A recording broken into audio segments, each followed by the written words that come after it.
तुम्हीसुद्धा माझ्यासारखी पनीर लवर असाल तर ही रेसिपी फक्त तुमच्यासाठी.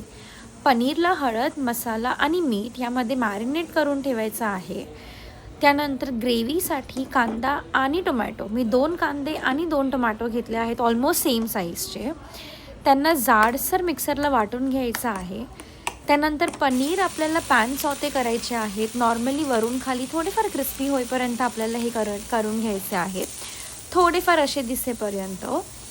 त्यानंतर कढईमध्ये आपल्याला मी 2 चमचे तूप घरी बनवलेलं आणि थोडंसं तेल घालून छान गरम करत ठेवायचं आहे. आपल्याला ह्याच्यामध्ये नॉर्मल फोडणी जी जिरं आणि मोहरीची द्यायची आहे.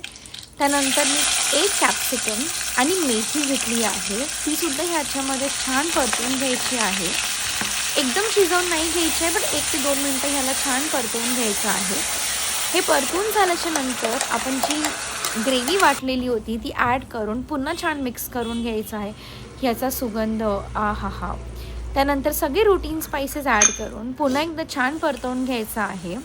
10 मिनटं परतल्यानंतर त्यात दही फेटून घालायचं आहे आणि ग्रेव्हीची कन्सिस्टन्सी तुम्हाला हवी तेवढी. त्यात सगळे पनीर ॲड करून मी वरती त्याला लसूण आणि काजूची फोडणी दिलेली आहे आणि आपलं झेस्टी पनीर मसाला रेडी आहे.